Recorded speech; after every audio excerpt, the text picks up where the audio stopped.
नमस्कार दोस्तों, smoking is injurious to health cigarette के हर पैकेट पर लिखा होता है। इससे करीब पूरे विश्व में इस समय 130 करोड़ लोग टबैको का यूज करते हैं और अगर हम अपने देश की बात करें तो करीब 30 करोड़ लोग तंबाकू का सेवन करते हैं। अब यदि हम मृत्यु दर पर आते हैं, मोर्टेलिटी रेट पर आते हैं, तो पूरे विश्व में करीब 80 लाख लोग जो हैं हर साल मृत्यु के मुंह में चले जाते हैं और जिसमें से 10 लाख से ज्यादा लोग हमारे देश भारत में मृत्यु को प्राप्त होते हैं। अब हम देखते हैं कि तंबाकू की शुरुआत कैसे होती है, इसकी लत कैसे लगती है। सबसे पहले अगर हम आए तो ये फैमिली से शुरू होती है। फैमिली में इन्फ्लुएंसेस होते हैं। अगर फैमिली में कोई किसी के माता पिता, बड़े भाई या चाचा ताऊ कोई स्मोकिंग करते हैं या तंबाकू का सेवन करते हैं तो बहुत चांसेस होते हैं बच्चों में तंबाकू का सेवन करना शुरू हो सकता है। सेकंड जाता है हमारा सोशल इन्फ्लुएंसेस। इसमें क्या है, एक पीयर प्रेशर होता है। मान लो कोई आपका कुलीग है, आपका कोई सीनियर है, आपके ऑफिस का बॉस है, वो आपको कन्विंस कर रहा है कि नहीं आप स्मोकिंग कर सकते हैं। अरे एक लाइटिंग पफ लगा ले जरा सा, तो ये चीज़ें वो कन्विंस इतना आसानी से कर देते हैं। उस प्रेशर में जो एक नेगेटिव प्रेशर होता है तो स्मोकिंग आदमी शुरू कर सकता है। एक होता है सोशल सर्किल। अगर आप किसी ऐसी गैदरिंग में जा रहे हैं जहाँ पर सराउंडिंग्स में आपके जो दोस्त हैं वहाँ बहुत स्मोकिंग करने वाले लोग हैं तो भी चांसेस होते हैं कि आप काफ़ी प्रोन हैं इसके लिए। एक मैंने देखा है कल्चरल जो नॉर्म्स होते हैं, जैसे हम कहीं जाते हैं पानी पीते, जैसे पानी देते हैं, कभी चाय देते हैं, इसी तरह वो लोग टबैको को सर्व करते हैं। टबैको को उनके लिए बहुत नॉर्मल चीज़ें होती हैं। तो ये आपके सोशल जो इन्फ्लुएंसेस होते हैं इनकी वजह से भी काफ़ी चांसेस होते हैं स्मोकिंग की शुरू होने के लिए। आजकल मीडिया का बहुत बड़ा रोल है। अगर आपने देखा हो, आप मूवीज़ देखें, टीवी शोज़ देखें, विज्ञापन देखें, इनमें जो आपका हीरो है, जो आपकी हीरोइन है, आपको लगता है कि हम इनको फॉलो करते हैं, उनके चलने का तरीका, उनकी ड्रेसेस, उनका सिगरेट पीना, उनका सिगरेट पी के छल्ले बनाना, हम उनको फॉलो करते हैं। हम सोचते हैं जब ये ऐसा कर सकते हैं तो हम क्यों नहीं कर सकते। इसके बाद आता है एक इमोशनल स्ट्रेस। इमोशनल स्ट्रेस में मैं आपको बताऊंगा आपको, एक पर्सनल स्ट्रेस होता है, एक प्रोफेशनल होता है। पर्सनल क्या होता है, आप लोनली हैं, आप अकेले हैं, आपका कोई एग्जाम का हो गया, आपका हार्ट ब्रेक हो गया। दूसरा होता है प्रोफेशनल, आप जहाँ काम कर रहे हैं उस जगह का प्रेशर है, जो काम आप करते हैं उसका प्रेशर है। इन चीज़ों से भी स्मोकिंग की लत शुरू हो जाती है।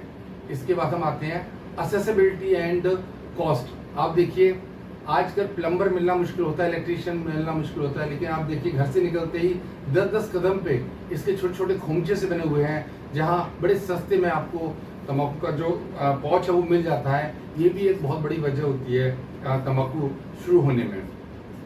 लास्ट में हम जाते हैं, अगर हम तुलना करें शहर की और गांव की, तो गांव में चलन शहर से ज़्यादा होता है और अगर हम शहर में देखें तो स्लम एरिया में ज़्यादा होता है। इसकी वजह होती है अगर एजुकेशन कम है, सोशो इकोनॉमिक कंडीशन आपकी लो है और एज कम है, तो ये तीनों चीज़ें काफ़ी प्रून होती है टबैको के लिए। तो ये कुछ मैंने कारण बताए हैं कि किस तरह स्मोकिंग की लत शुरू होती है। और लोग अपने आप को समझते क्या, नहीं हम नहीं पी रहे हैं, हम तो बस जरा सा साथ दे रहे हैं, लेकिन धीरे धीरे ये एडिक्शन में कन्वर्ट हो जाती है। अगर आपको इन सब के अलावा कोई और कारण लगता है जो स्मोकिंग शुरू करता है तो कमेंट बॉक्स में जरूर लिखिएगा।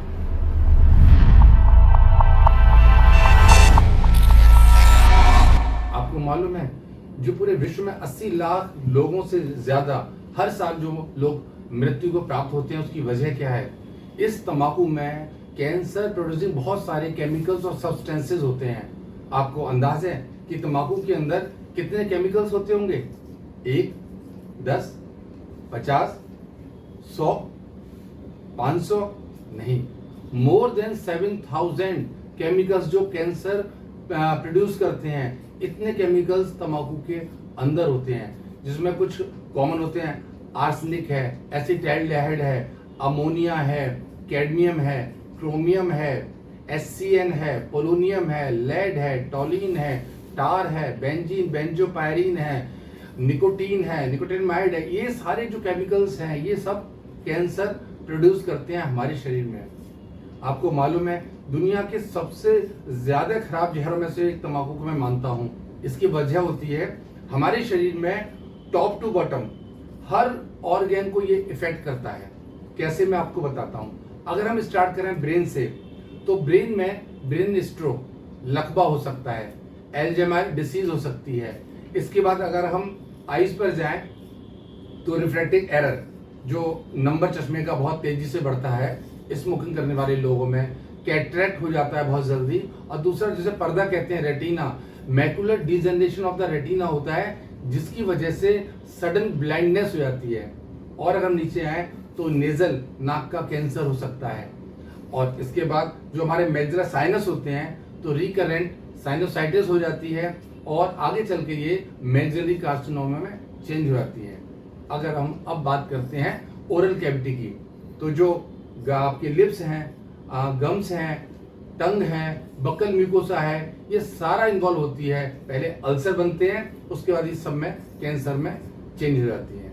इसके बाद अगर हम बात करते हैं सांस लेने की नली की, तो ये नीचे जाके जो हमारा एक वॉइस बॉक्स होता है, लैरिंग्स बोलते हैं, उसका कैंसर बहुत कॉमन होता है। और नीचे हम जाएं तो जो लंग्स हैं उसमें क्रोनिक ब्रोंकाइटिस हो सकती है, क्रोनिक ऑब्स्ट्रक्टिव पल्मोनरी डिसीज हो सकती है, एम्फाइसीमा हो सकता है और हमारा लंग कैंसर हो सकता है। इसके अलावा अगर हम बात करते हैं हार्ट की, दिल की, तो हार्ट अटैक की संभावनाएं बहुत बढ़ जाती हैं ऐसे पेशेंट में। हाइपरटेंशन बढ़ जाता है क्योंकि जो हमारी ब्लड वेस्कुलर होती है, ब्लड हमारी वेसल्स होती हैं, उसकी इलास्टिसिटी कम हो जाती है। इसके अलावा क्लॉटिंग फैक्टर्स बढ़ जाते हैं ब्लड वेसल्स में, जिसकी वजह से एक डिसीज होती है पीएडी। तो इसमें क्या होता है, पेरिफेरल आर्टरी डिसीज। इसमें हाथ की उंगलियां और जो पैर की उंगलियां हैं ये काली पड़ जाती हैं। तो एज ए डॉक्टर हम लोग पेशेंट को समझाते हैं, या तो आप उंगली बचानी है तो आपको स्मोकिंग छोड़नी पड़ेगी, दो में से एक ही चीज छोड़नी पड़ेगी। आपको जानकर आश्चर्य होगा कि कुछ लोग पैर की उंगलियां कट जाती हैं, उसके बाद भी स्मोकिंग नहीं छोड़ते, उसके बाद हाथ की उंगलियों में कालापन आ जाता है और उनको भी एम्पुटेट करना पड़ता है।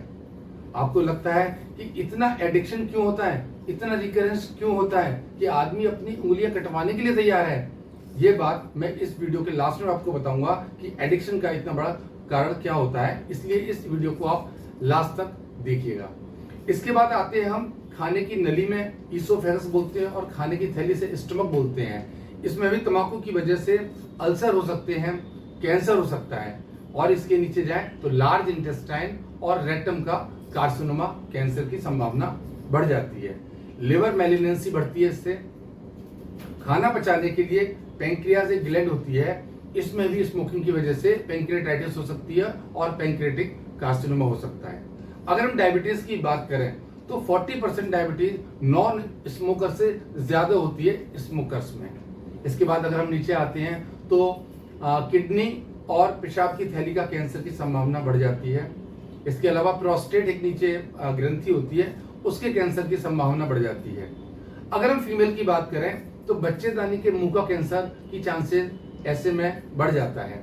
इसके अलावा अगर प्रेगनेंसी की बात करें तो इनफर्टिलिटी के रेट बढ़ जाते हैं। मिस कैरेज होता है अगर प्रेगनेंसी हो भी जाती है, स्टिल बर्थ होता है, IUGR होता है, डिफेक्टिव बच्चे पैदा होते हैं, लो बर्थ वेट बेबी होते हैं जिनका वेट कम होता है। इसके अलावा जो बच्चे पैदा हो जाते हैं उनमें कंजीनाइटल डिफेक्ट्स हो जाते हैं, बहुत सारे सिंड्रोम्स होते हैं। तो मेरी आपसे हमेशा ही राय है महिलाओं से कि प्रेगनेंसी के टाइम में कम से कम स्मोकिंग ना करें। इसके बाद अगर हम चलते हैं, हड्डियों में डीमिनरलाइजेशन होता है, हड्डियों में ऑस्टियोपोरोसिस हो जाती है, समय से पहले ही हड्डियां आपकी बूढ़ी हो जाती हैं। अगर हम बात करते हैं स्किन की, तो स्किन की एजिंग जो है बहुत तेजी से बढ़ती है, समय से पहले ही आदमी बूढ़ा हो जाता है। इसके अलावा रूमेट और आर्थराइटिस हो सकती है। इतनी सारी जो बीमारियां मैं आपको बता रहा हूं, ये सब स्मोकिंग की वजह से, सिर से लेकर पैर तक। अब स्मोकिंग की वजह से बॉडी की इम्यूनिटी कम हो जाती है, बार बार अल्सर होते हैं, बार बार वुंड, जो रिकरेंट इन्फेक्शन चांस होते हैं, घाव भरते नहीं है।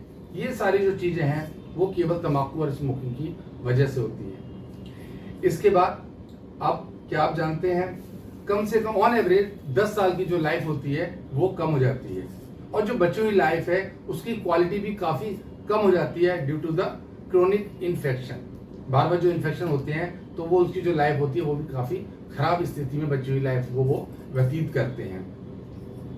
एक टर्म होता है सेकंड हैंड स्मोक।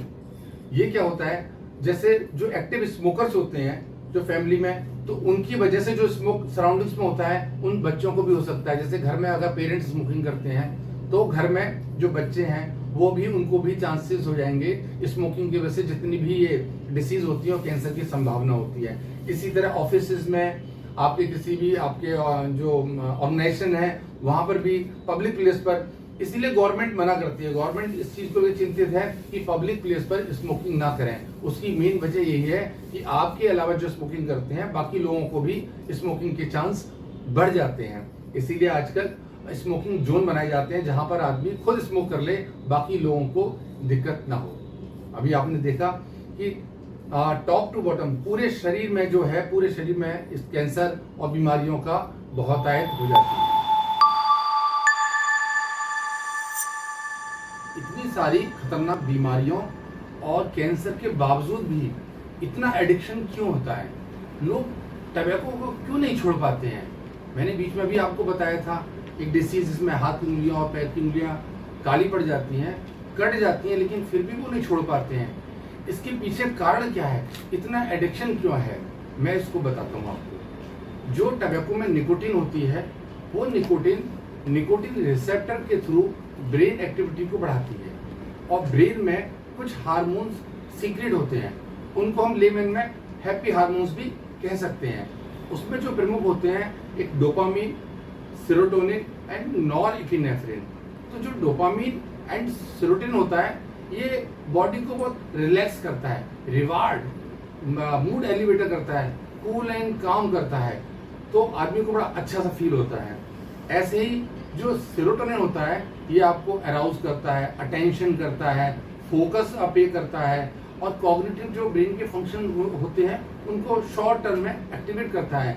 इसका मतलब ये है कि जैसे कोई ड्राइवर गाड़ी चला रहा होता है, उसको लगता है कि उसको नींद आ रही है या उसका कंसंट्रेशन बन नहीं रहा है, तो रास्ते में वो स्मोकिंग करता है या तंबाकू खाता है, जिससे उसका दिमाग एक फर्म होता है, एक फोकस बनता है। तो इन वजह से जो लोग हैं वो तंबाकू को छोड़ नहीं पाते हैं। चिंता की कोई बात नहीं है, मैं अपने अगले वीडियो में आपको 2 टिप्स दूंगा टबैको क्विट करने की, क्योंकि टबैको को कैसे छोड़ा जा सकता है। अगर आपको ये वीडियो पसंद आया हो तो इसको लाइक कीजिए और शेयर कीजिए और नेक्स्ट वीडियो का इंतजार करिए, जिसमें आपको केवल 2 टिप्स के द्वारा मैं आपको 100% आपको बताता हूँ कि आप तंबाकू को कैसे छोड़ सकते हैं। अगर इस वीडियो को देखकर कोई एक बंदा भी, 1% भी, एक लोग भी अगर तंबाकू छोड़ देंगे तो मैं समझूंगा कि मुझे ये वीडियो बनाना क्विट स्मोकिंग पर अच्छा लगा और सफल हुआ। धन्यवाद।